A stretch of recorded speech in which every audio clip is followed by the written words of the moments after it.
it is time to get stuck in and get this oven looking pretty, which is the exciting bit as well. So we have an awesome looking oven. I've let this cure for a couple of days and she's come up nice and solid. We're not going to put a huge amount of pressure on this product, so it's okay that the material is quite green or fresh. First thing we need to do is just have a general tidy up, so sweep up, and then what we do is we just go around with our masking tape about 10 or 15 mil. You don't need to be super accurate, doesn't need to be super tidy, but roughly 10 or 15 mil in the shape that we're going to follow. So just like we did on this coat here, we need something to follow when we're applying the plaster to make sure it's not too thick or too thin in those certain areas.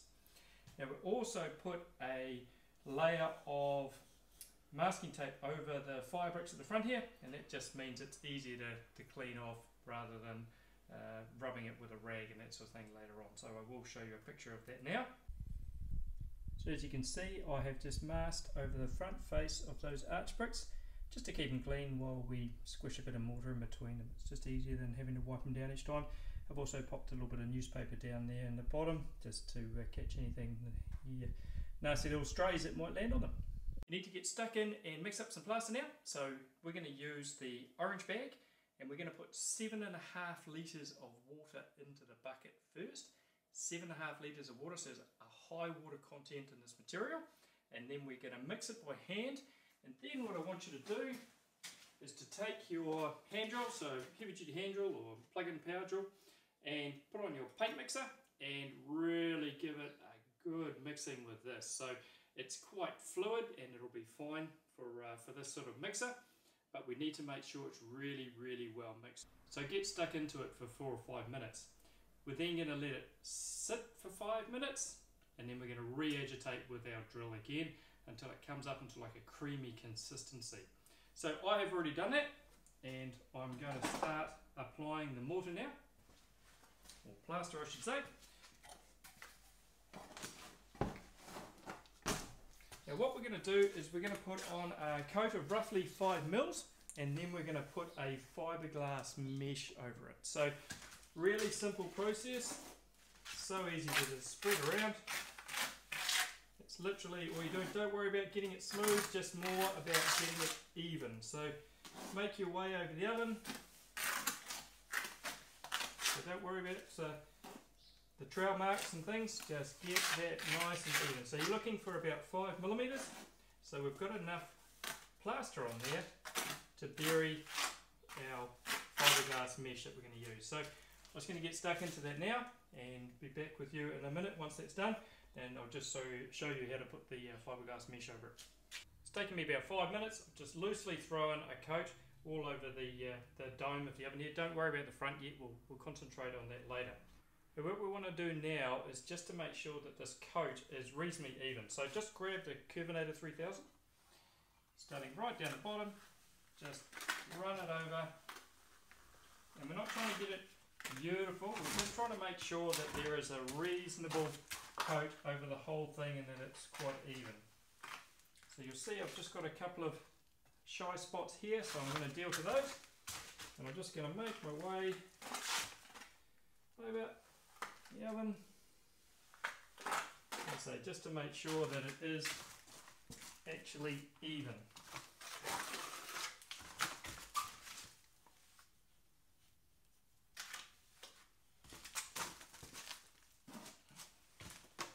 For those of you looking at it thinking, gee, is it really that easy?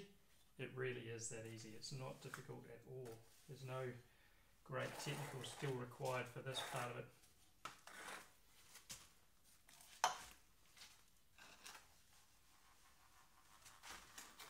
There we go. I'm pretty happy with that coverage now. Just going to work my way around the back.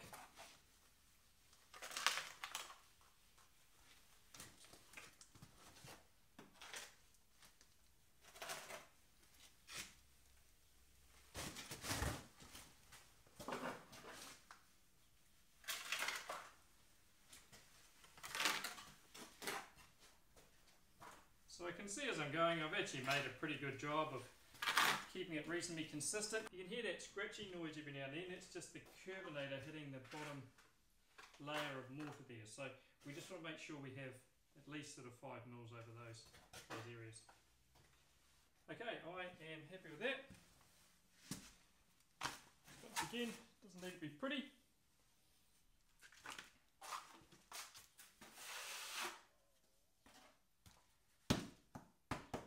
Don't do what I did and put the handle into the mortar. It's not helpful for anyone.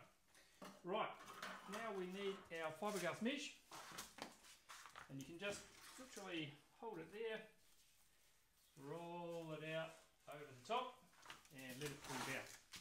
So we want that right down to the bottom there, and now we're just going to run a series of little cuts with our knife, and those splices are going to allow us to pack this down into the mortar. You'll see it sort of squishing through the mortar already, and once that's done, I'll just grab my knife.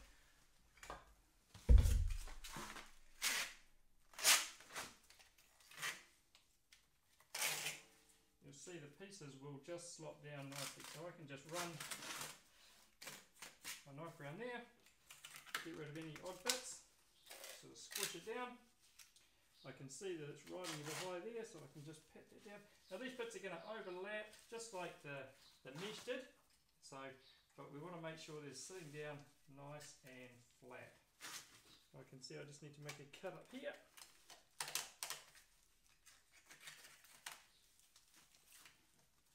Anything you need to do to basically get this sitting down nicely.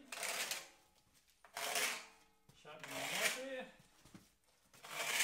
Obviously we're not going to damage that first mortar layer unless you're really green on it. And then I'll just trim this sheet off around here at the base.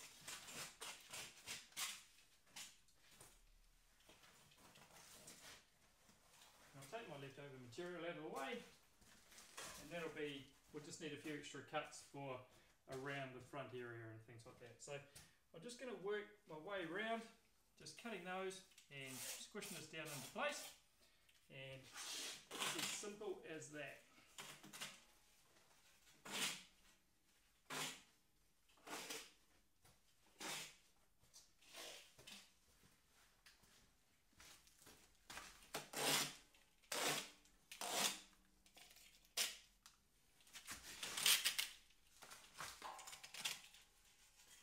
Take it a little bit shy. You notice I put my gloves on for doing this cutting, so you are flashing your blade around, so don't want to be cutting my hands.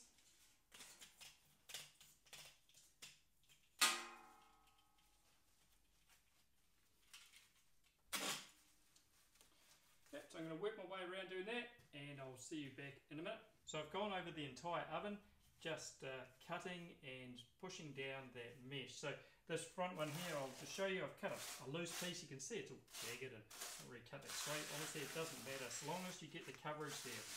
Now I'm just squishing it into the mortar bed that we have underneath there, or the plaster bed. And that's it. So once I've got that in place, I'm going to now put the remaining 5mm over the top. You just want to make sure you leave enough material to do the front area here. So you'll also need to cut a little section for the rear there. So make sure it's all covered, nicely overlapping. But basically the mesh itself will tell you where it wants to be cut, because you'll find it sort of sitting up. And when you cut it, then the pieces come down and overlap. And that's where it's going to get its strength from on those joints. So it doesn't matter if they cross over sort of 3 times. So we just want to make sure that we've got complete coverage of that mesh. And we're going to come around at this part here and tidy that up. But for now I'm going to get stuck in and just spread the 5mm more on. And then I'll use the Curvinator 3000 again, just to get that even spread over the oven. Even shape that we're looking for. So I'll still step back, have a look at the oven, make sure I'm happy with the balance on both sides, because that can be quite obvious if one side's lopsided later on. Just a quick snapshot of me adding this mortar.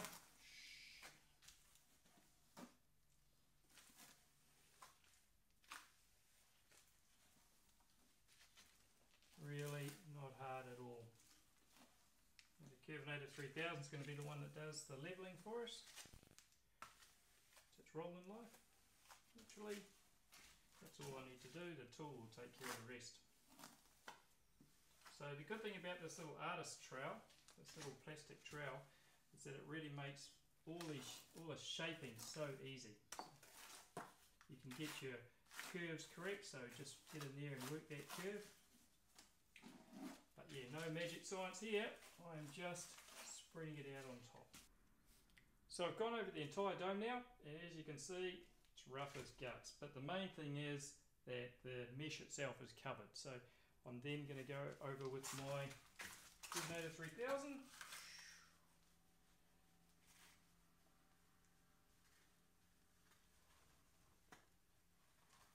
And the trick is just a little side to side motion. So it's quite a sticky product. You'll find, especially as it starts to go to set off a little bit, it's quite sort of sticky. So we get it nice and smooth. Just like that is fine. We don't need to worry so long as all that mesh is covered and we've got a reasonable quantity of plaster over the whole thing. So obviously this isn't our finishing coat.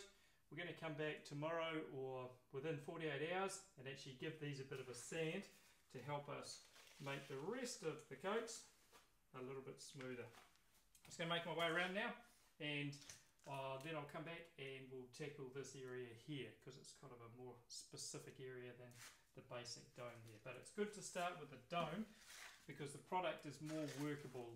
The earlier you put it on, the more workable it is. And this is the part that we've got the most spreading to do, so that's why we start with the dome. I just had a look from the front of the oven here, and I decided I wanted to raise the thickness of this side a little bit. So to do that, I'm just going to add in another layer of mesh. So I don't want to get too thick on the material without adding more mesh in there. So it's okay to add another sort of 5-10 on there, and you wouldn't want to go any thicker than that. But yeah, just double up on that mesh, and job done. Now if you get a bit of shadowing and that sort of thing, that's fine, so long as it's reasonably smooth. By shadowing I mean an impression from the mesh coming in from underneath. Just make sure it's kind of as smooth as you can get it.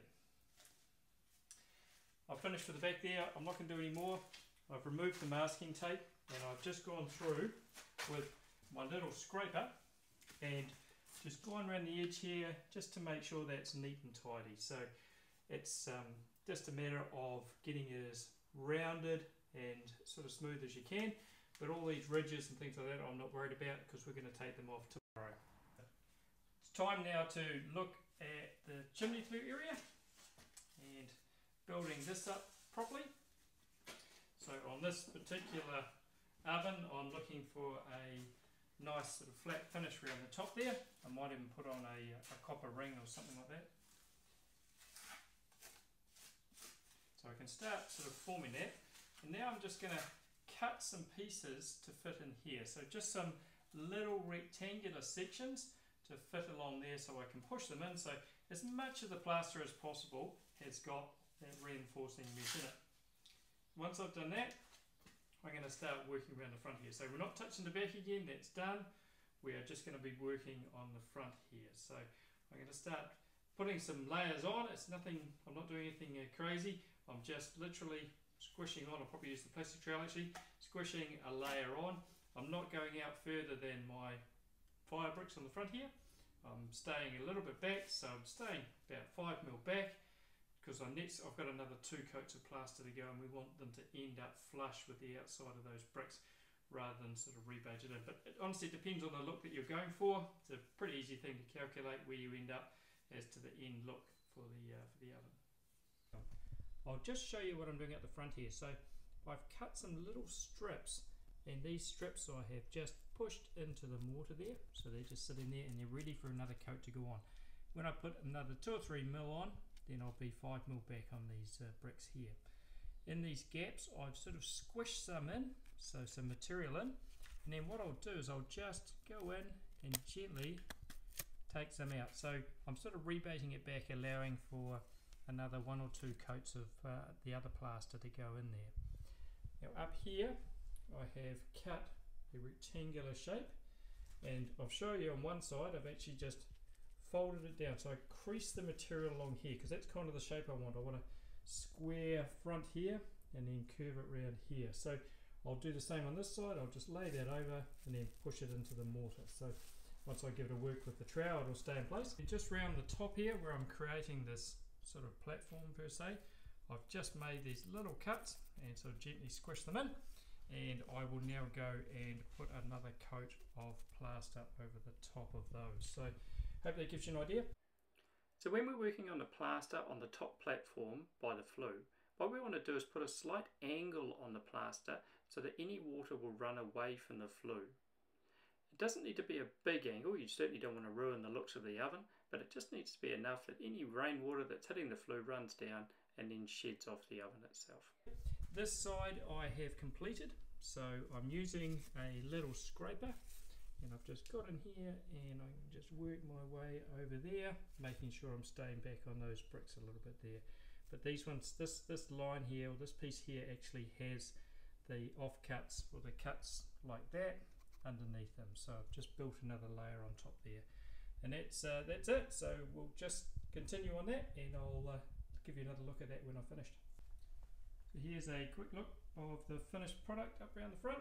So you'll see, to be honest, pretty rough, but you will soon find out that it's really easy to sand back, provided we get to it within 24 or 48 hours. So now you just need to make a bit of a judgment call as to whether you'll need to cover the oven or not. So it's not entirely necessary, it's not like the other layers, but if you think it's going to dry out too fast, there's a lot of wind, there's potential for the sun to hit it perhaps a bit later on, then wait a couple of hours, wait for the product to start setting, or until it's set, and then cover it in the plastic and your wet towels and stuff to hold things in place.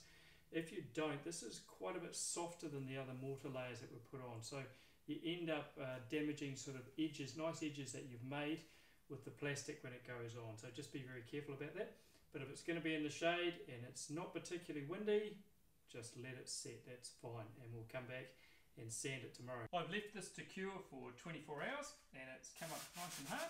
So what I'm going to do now is just use some of this heavy duty sandpaper to go over and take off the ridges that are sitting up. So anything that's protruding, any parts that are higher than the rest, I'm going to go over and sand. So I can start to create some nice curves. I can sort of work the sandpaper around like this in a continuous motion to create those curves. Now you've got to do the sanding within sort of 28 to 48 hours. If you do leave it longer than that, you're pretty much using an angle grinder. So as you can imagine, it is a concrete type product, so it's a cement based product, and it goes very, very hard. So we're catching it before it's fully cured, and it gives us an opportunity to really shape it the way we want. If it's going to be a while before you get back to do the next coat, so you're going away, it's going to be like 3 or 4 weeks or something, then you really want to rough it up so the next coat's got something to stick to. But we're going to get stuck in and do that now. You need definitely a dust mask. It's not that dusty, but hey, better to be safe than sorry. And you actually need some hearing protection as well. I'm going to chuck on some air defenders because it's actually quite a loud process, as you can imagine. When I finish sanding, I'm just going to run my tape round about 5mm from the edge of the oven. I'm getting some beautiful curves going here, so the days of the hexagon are long gone, and then we're going to mix up the next brew to be putting on top. So I'll get stuck in, sand this.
So you just want to go over and sweep all the bits off the top of the oven there. So you'll see there's actually quite a bit of material there, but I want this to be nice and clean. And get rid of all that dust. Now if you're a builder or something, you've got a blower, then once you've swept up the majority of it, give it a good blast to make it as clean as possible. But as you can see, I've worked out any sort of lumps. I've got a nice surface now. I don't have any imperfections. If you've hit any pieces of the reinforcing that are coming through like there, just get a knife and trim them off, or a pair of scissors can be a little bit easier, but don't be too phased. Doesn't matter that they're showing, because this next coat's going to go on about 5mm thick, so that will cover all that side of things.